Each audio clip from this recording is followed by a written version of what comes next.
আমার ভাবিমা হওয়ার পর বেশ একাকিত্ব বোধ করছিলেন। তার এবং আমার দাদার মধ্যে দূরত্ব ক্রমশ বাড়ছিল। এরই মধ্যে আমি তাদের বাড়িতে যাই, আর আমাকে দেখে ভাবি খুব খুশি হন। একদিন আমি ভাবির ঘরে হঠাৎ করে ঢুকে পড়ি যখন তিনি তার শিশুকে খাওয়াচ্ছিলেন। সেদিনের ঘটনাটি আমাদের দুজনের জন্যই কিছুটা অস্বস্তিকর ছিল। আমি পরিস্থিতি বুঝতে পেরে দ্রুত ক্ষমা চেয়ে বেরিয়ে আসি। এক রাতে ভাবি হঠাৎ আমার ঘরে আসেন। আমি বুঝতে পারলাম তিনি মানসিক চাপে আছেন। কিছু না বললেও তার চোখে ক্লান্তির চিহ্ন স্পষ্ট ছিল। তিনি বললেন, আমার দিনগুলো খুব কঠিন যাচ্ছে, একটু মানসিক সমর্থন দরকার। এরপর তিনি এসে আমার পাশে বসেন। আমরা কিছুক্ষণ কথা বললাম, আমি তাকে সান্ত্বনা দেওয়ার চেষ্টা করলাম। সেই রাতটি আমাদের সম্পর্কের জন্য নতুন একটি অধ্যায়ের শুরু ছিল, যেখানে সহানুভূতি আর বন্ধুত্ব আরও গভীর হয়। আমার ভাবি ছিল অনেক সুন্দর দেখতে। তিনি সব সময় মডার্ন ড্রেস পরতে ভালোবাসত। বিয়ের পর তিনি একটু স্বাস্থ্যবান হয়ে যায়, যা তাকে আরও বেশি আকর্ষণীয় করে তুলেছিল। বন্ধুরা, আজকের গল্পটি অনেক বেশি স্পেশাল, তাই কেউ মিস করবেন না। দয়া করে গল্পগুলো ভালো লাগলে ভিডিওটি লাইক, শেয়ার এবং চ্যানেলটি সাবস্ক্রাইব করো প্লিজ। আমি অনেকদিন পর আমার দাদার বাড়ি যাচ্ছিলাম। সেখানে যাওয়ার আগে জানতাম না যে দাদার স্ত্রী আমার সাথে এমনভাবে সম্পর্ক গড়ে তুলবেন, যা আমাদের দুজনের জন্যই ভালো হবে। তাদের বিয়ের পর থেকে আমি আমার ভাবির সাথে খুব কমই দেখা করেছিলাম। মাঝে মাঝে দাদার ফোনে কথা হলেও ভাবির সাথে তেমন যোগাযোগ ছিল না। দাদার একটি ছেলে হয়েছে, এখন তার বয়স 6 মাস, কিন্তু আমি এখনও ছেলেটিকে দেখতে যেতে পারিনি। তাই কিছুদিনের জন্য সময় বের করে দাদার বাড়িতে যাওয়ার সিদ্ধান্ত নিলাম।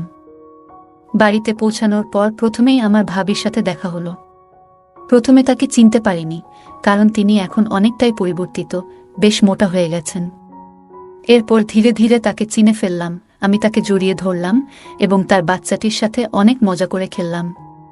সন্ধ্যায় যখন দাদা বাড়ি এলেন এবং আমাকে দেখলেন, তখন তিনি খুব খুশি হলেন। আমার দাদা রাহুল দা আমাদের পরিবারের বড় ভাইদের মধ্যে একজন ছিলেন। আমি ছিলাম পরিবারের সবচেয়ে ছোট চাচার ছেলে, আর রাহুল দা ছিলেন সবচেয়ে বড় চাচার ছেলে। ছোটবেলায় রাহুল দা আমাকে অনেক ভালোবাসতেন, আর পরিবারের ছোট হওয়ায় সবাই আমাকে আদর করতেন। এখন ভাবি যে আমাকে এতটা যত্ন নেবেন, তা আমি ভাবতেও পারিনি। 2 দিন দাদা ও ভাবির সাথে থেকে আমি বাড়ি ফিরতে প্রস্তুতি নিচ্ছিলাম। ঠিক তখনই ভাবি আমাকে থামিয়ে দিলেন। তিনি বললেন, বাচ্চা হওয়ার পর থেকে আমি কোথাও যেতে পারিনি। যদি তুমি আরও কিছুদিন থেকে যাও, তাহলে আমার কিছুটা সাহায্য হবে। তোমার দাদাও কিছুদিনের জন্য বাইরে যাচ্ছেন, তখন তুমি থাকলে আমার জন্য ভালো হবে। আমি তখনই আমার পড়াশোনার পরীক্ষা শেষ করে দাদার বাড়ি এসেছিলাম, আর ছুটিও ছিল। তাই আমি সিদ্ধান্ত নিলাম যে কিছুদিনের জন্য সেখানে থেকে যাই। ওই শহরে আমার কিছু বন্ধুও ছিল, যাদের সাথে দেখা করার ইচ্ছা ছিল। সেই দিন আমি আমার ঘর থেকে স্নান করে বের হলাম। যেহেতু দাদার বাড়িতে থাকার পরিকল্পনা করিনি, তাই বেশি কাপড়ও সাথে আনিনি। আমি দাদার টি-শার্ট খুঁজে বের করার জন্য তার ঘরে যাওয়ার সিদ্ধান্ত নিলাম। ভাবিকে সেখানে কোথাও দেখলাম না, আর দাদাও তখন ঘরে ছিলেন না। মনে হলো ভাবি হয়তো রান্নাঘরে ব্যস্ত, আর দাদা কোথাও কাজে ব্যস্ত ছিলেন। ভাবিকে কাজ থেকে ডেকে আনা ঠিক মনে করলাম না। সাধারণত সবার কাপড় আলমারিতে থাকে, তাই আমি নিজেই দাদার একটি টি-শার্ট নিয়ে নেওয়ার সিদ্ধান্ত নিলাম। আমি দাদার একটি টি-শার্ট পরে নিলাম এবং আয়নার সামনে দাঁড়িয়ে নিজের চুল ঠিক করতে লাগলাম। কিছুক্ষণ পর হঠাৎ পেছন থেকে একজন আমাকে জড়িয়ে ধরলেন।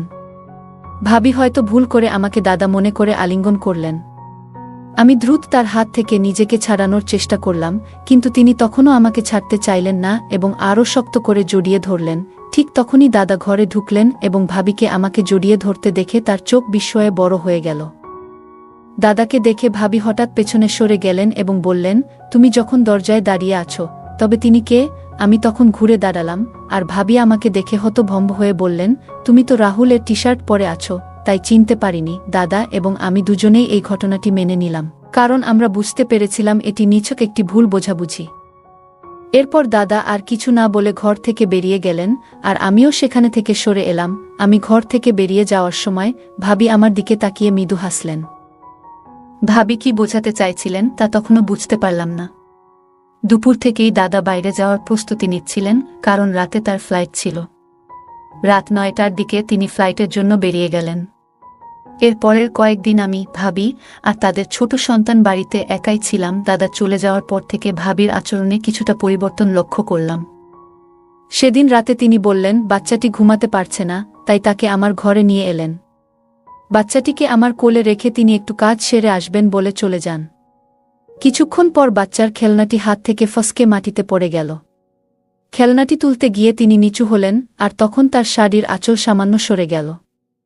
কিন্তু আঁচল ঠিক করার চেয়ে তিনি খেলনাটি তোলার দিকে বেশি মনোযোগ দিলেন, যা দেখে আমি একটু অস্বস্তিতে পড়লাম। পরে তিনি খেলনাটি তুলে আঁচল ঠিক করে নিয়ে বললেন, আজ সারাদিন রাহুলের যাওয়ার প্রস্তুতিতে ব্যস্ত ছিলাম, খুব ক্লান্ত লাগছে। এখন একটু বিশ্রাম না নিলে ভালো লাগবে না। এখন স্নান না করলে আমার মনের প্রশান্তিও হবে না। তুমি কি একটু সময়ের জন্য তোমার ভাতিজাকে সামলাতে পারবে? আমি সম্মতি দিলাম এবং ভাবি বাচ্চাটিকে রেখে স্নান করতে চলে গেলেন। আমি বাচ্চাটির সাথে খেলতে থাকলাম। কিছুক্ষণ পর বাচ্চাটি কান্না করতে শুরু করল। হয়তো ওর খিদে পেয়েছিল। আমি তাকে নিয়ে ভাবির ঘরে গেলাম, দেখলাম ভাবি চুল শুকাচ্ছেন। আমাকে দেখে তিনি বাচ্চাটিকে আমার হাত থেকে নিলেন। আমি ঘর থেকে বেরিয়ে আসতে যাচ্ছিলাম, ঠিক তখন ভাবি বললেন, আমার মাথা খুব ব্যথা করছে, মনে হয় না চুল ধোয়া উচিত ছিল। ভাবি মাথা ব্যথার কথা বললেন, তাই আমি রান্নাঘরে গিয়ে তার জন্য একটু আদা চা বানিয়ে নিয়ে এলাম। নিজের জন্য 1 কাপ বানালাম, কারণ চা আমার অনেক দিনের সঙ্গী। ডিগ্রি পড়ার সময় রাত জেগে পড়াশোনা করতাম, তখন থেকেই চা পানের অভ্যাসটা লেগে গেছে। 2 কাপ চা নিয়ে ভাবির ঘরে ফিরলাম। তখন দেখলাম ভাবি বাচ্চাকে খাইয়ে দিয়ে শুয়ে আছেন।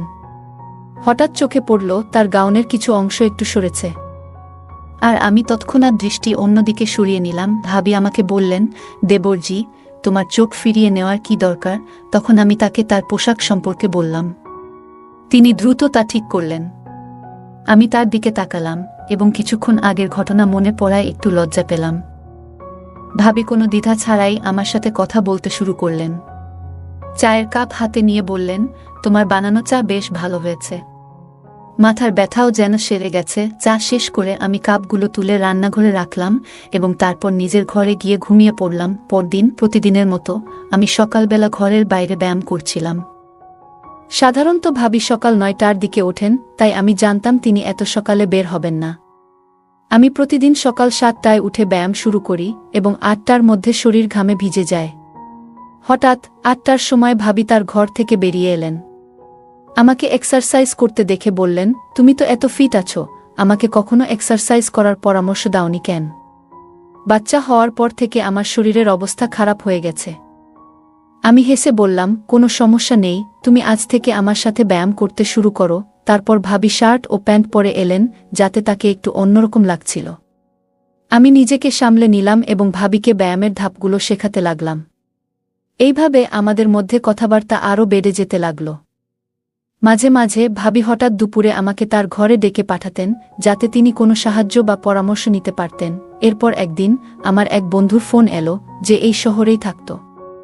তাকে বললাম যে আমিও এই শহরে আছি এবং সে আমাকে দেখা করতে জোর করতে লাগল। যখন আমি বন্ধুর সাথে ফোনে কথা বলছিলাম, ভাবি আমার পাশেই বসেছিলেন। আমি বাইরে যাওয়ার কথা বলতেই তিনি আমাকে থামিয়ে বললেন, এখন তো আমরা দুজনই বাড়িতে আছি, তাই তুমি তোমার বন্ধুকে এখানে ডাকো। আমি তোমাদের জন্য ভালো কিছু খাবার তৈরি করব। আমি আমার বন্ধুকে বাড়িতে আসার জন্য ঠিকানা দিলাম এবং ভাবি সেদিন আমাদের জন্য নিজ হাতে খুব সুন্দর কিছু খাবার তৈরি করলেন। আমার বন্ধু সুনীল এলে ভাবি তার সঙ্গে বেশ ভালোভাবে কথা বললেন। কিন্তু সুনীল চলে যাওয়ার পর ভাবি বললেন, তোমার এই বন্ধুকে ভালো লাগেনি। তার চোখের দৃষ্টি কিছু ঠিক ছিল না। মহিলারা পুরুষদের দৃষ্টিভঙ্গি ভালোভাবে বুঝতে পারেন, আর ভাবি হয়তো সঠিকভাবেই সেটা ধরতে পেরেছিলেন। আমি ভাবিকে আশ্বস্ত করলাম, ঠিক আছে, আজ থেকে আমি তার সাথে শুধু বাড়ির বাইরে দেখা করব, আর কখনো তাকে বাড়িতে ডাকব না। সেই রাতেই বাচ্চাটি খুব কান্নাকাটি করছিল, আর ভাবিও বেশ ক্লান্ত লাগছিলেন। আমি শিশুর কান্নার শব্দ শুনে ভাবির ঘরে গেলাম। তার হাত থেকে বাচ্চাটিকে নিয়ে কোলে নিয়ে শান্ত করার চেষ্টা করলাম। তখন ভাবি বললেন, ভাই, আপনি আমার আর আমার বাচ্চার যত্ন কেমন করে করছেন?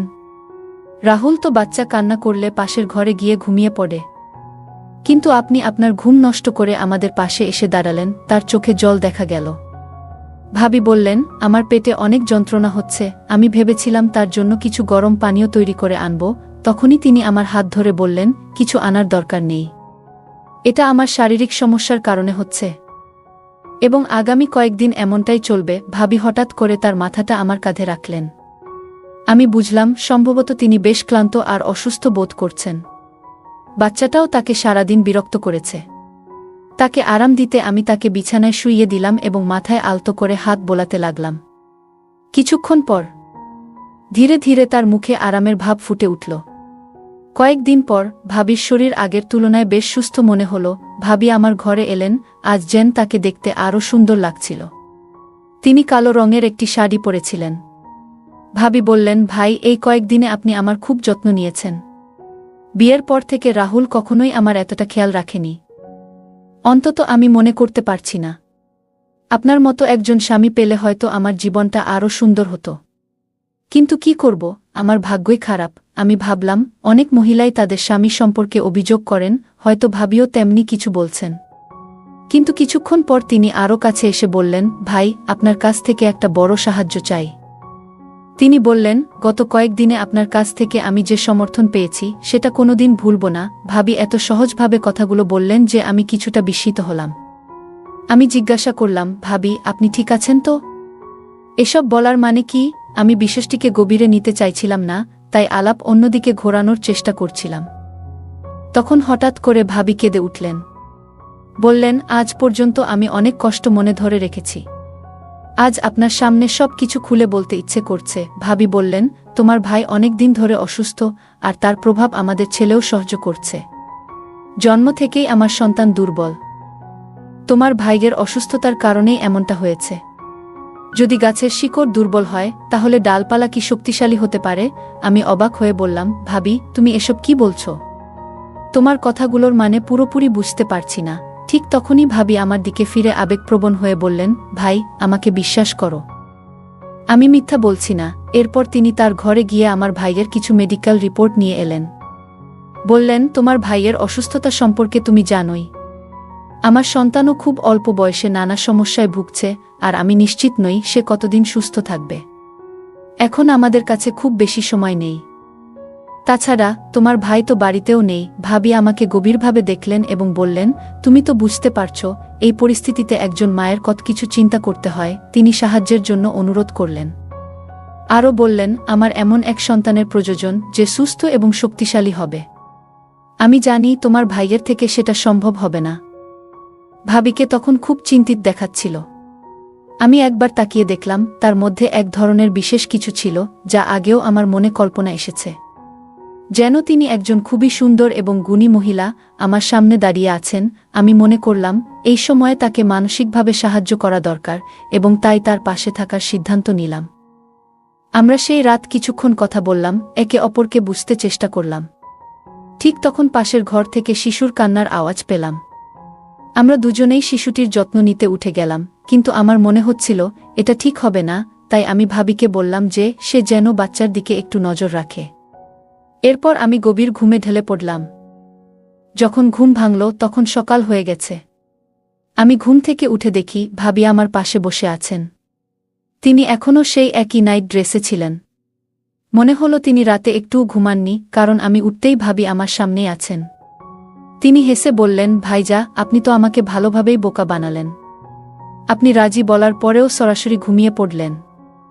আমি তখন তাকে আলতো করে বললাম, আমাদের জন্য সময় আছে, মাত্র একটা দিন নয়, সামনের 15 দিন আমাদের জন্যই রয়েছে। মনে রেখো, আমরা একে অপরের পাশে আছি। ভাবি নিজে থেকেই আমার দিকে এগিয়ে এসেছিলেন, তবে আমি বুঝেছিলাম এর আগে আমাকে কিছু মানসিক প্রস্তুতি নিতে হবে, কারণ এই অভিজ্ঞতা আমার জন্য নতুন ছিল। সেই দিন আমি সেলুনে গিয়েছিলাম এবং পথে আমার এক বন্ধুর কথা মনে পড়ে। সে বরাবরই মেয়েদের ব্যাপারে বেশ অভিজ্ঞ ছিল, সবসময় কাউকে না কাউকে ইমপ্রেস করার চেষ্টা করত। ভাবির সঙ্গে দেখা করার আগে আমি তার কাছ থেকে কিছু পরামর্শ নিলাম। সে আমাকে কিছু টিপস দিল। রাতে প্রতিদিনের মতো ভাবি আমার ঘরে এলেন। আমি মনে করলাম, বন্ধু একদিন বলেছিল অনেক মানুষ চকোলেট পছন্দ করে এবং উপহার দিলে সম্পর্কের মধ্যে উষ্ণতা বাড়ে, তাই আমি ভাবিকে একটি চকোলেট দিলাম। তিনি মৃদু হাসলেন, আর সেই মুহূর্তে বুঝলাম তিনি অনেক আন্তরিক এবং অনুভূতিপ্রবণ। তার সঙ্গে কথা বলাটা খুবই মধুর ছিল, এবং সেই দিনটা আমাদের মধ্যে একটি সুন্দর বন্ধুত্বের স্মৃতি হয়ে থাকল। পরের দিন সকালে ঘুম থেকে উঠে নিজেকে খুব সতেজ ও প্রশান্ত লাগল। জীবনের 25 বছরেও এমন অনুভূতি আগে কখনো হয়নি, যা আমাকে গভীরভাবে স্পর্শ করেছিল। সেই অভিজ্ঞতা মনে দাগ কেটেছিল। এরপর থেকে ভাবির সঙ্গে সময় কাটানো যেন একটা অভ্যাসে পরিণত হল। আমরা বিভিন্ন বিষয়ে কথা বলতাম আর তার সঙ্গ উপভোগ করতাম। তবে কিছুদিন পর বড় দাদা বাড়ি ফিরলেন। আমি ভেবেছিলাম হয়তো এখন আমাদের বন্ধুত্বের সেই খোলামেলা মুহূর্তগুলো আর আগের মতো থাকবে না। তবুও রাতের সময় যখন সবাই ঘুমিয়ে থাকত, ভাবি মাঝে মধ্যে আমার সঙ্গে কিছু সময় কাটাতে আসতেন। আমরা তখন নানা বিষয় নিয়ে আলোচনা করতাম। একবার রাতের বেলা ভাবি আমার ঘরে এসে হাসি মুখে বললেন, গত 2 দিন ধরে আমার মনে হচ্ছিল আমি হয়তো মা হতে চলেছি। আজ চেকআপ করানোর পর নিশ্চিত হলাম যে আমি গর্ভবতী। দেবরজি, আপনি বাবা হতে চলেছেন আর আমি মা। আমি ভাবিকে অভিনন্দন জানালাম। তখন ভাবি বললেন, দেবরজি, শুধু অভিনন্দন দিলেই হবে না। যখন এই সন্তান আপনার, তখন তার দায়িত্ব আপনাকেই নিতে হবে। আমি অবাক হয়ে বললাম, দায়িত্ব? কিসের দায়িত্ব? ভাবি তখন বললেন, আপনাকে আপনার সম্পত্তির অর্ধেক অংশ এই সন্তানের নামে করতে হবে। ভাবির কথা শুনে যেন আমার পায়ের নিচ থেকে মাটি সরে গেল। আমি বললাম, ভাবি, আপনি কি বলছেন? আমার নামে তো 1 টাকাও নেই। ভাবি কিন্তু আমার কথা মানতে রাজি নন। তিনি বললেন, আপনি যতই অস্বীকার করুন, আমি জানি আপনার নামে কত সম্পত্তি আছে। যদি আপনি আমার কথা না মানেন, তবে আমাকে সবকিছু আপনার দাদাকে জানাতে হবে। এরপর আপনার পরিবারের সামনে কিভাবে বদনাম হবে তা আপনি নিজেই দেখবেন। আমি বললাম, ভাবি, আপনি এই বাড়িতে মাত্র 2 বছর আগে এসেছেন। আর এই 2 বছরে আমি আপনাকে কোনো বড় পারিবারিক অনুষ্ঠানে দেখিনি। তাহলে আপনি আমার সম্পত্তি সম্পর্কে কিভাবে জানলেন? ভাবি আমার প্রশ্নের মুখে কিছুটা অসহায় হয়ে গেলেন। আমি আবার বললাম, নিশ্চিতভাবেই দাদা আপনাকে এসব বলেছিলেন। কিন্তু ভাবি, আপনার কাছে যত সম্পত্তিই থাকুক না কেন, কয়েক বছরের মধ্যে সেটা কোনো কাজে আসবে না। সে শুনে খুব চিন্তায় পড়ল। আমি তাকে মৃদু হেসে বললাম, তুমি কিছু বুঝতে পারছো? তখন সে বলল, দেবর, তুমি কি বলতে চাচ্ছ? আমি উত্তর দিলাম, আমার শরীরে এক ধরনের রোগ আছে, যেটা হয়তো তোমারও হতে পারে। তবে চিন্তা করো না, এটা খুব জটিল কিছু, যা কখনো ঠিক হবে না। আর কিছুদিন পরেই আমি মারা যাব, সাথে তুমিও। তাই আমি আমার সম্পত্তির এক অংশ তোমার নামে লিখে দিতে চাই। সে তখন খুবই অবাক হয়ে গেল। তার মুখ লাল হয়ে উঠল এবং বলল, এই কি বিপদে পড়লাম আমি। তারপর সে তার স্বামীকে জোরে জোরে ডাকতে শুরু করল। দাদা সঙ্গে সঙ্গে ঘরে চলে এলো, যেন বাইরে দাঁড়িয়ে সবকিছু শুনছিল। তখন ভাবি তার স্বামীকে বলল, আমি সম্পত্তির জন্যই তোমার ভাইয়ের কাছে এসেছিলাম, কিন্তু আমি জানতাম না যে তার শরীরে এই ধরনের সমস্যা রয়েছে। এখন আমাকে কি করতে হবে? এরপর দাদা আর ভাবির মধ্যে তর্ক শুরু হয়ে গেল। আমি সব বুঝতে পারছিলাম যে ভাবির পরিকল্পনাটি সঠিকভাবে সফল হয়নি। ভাইয়ের সাথে ভাবির প্রথম পরিচয় এবং এরপর যা ঘটেছিল, সবকিছুই এখন পরিষ্কার হয়ে গেল। সে খুব লোভী, আর সেই কারণেই ভাইয়া তার থেকে দূরে সরে গিয়েছিল। তার স্বার্থ ছাড়া সে কারো কাছে আসে না।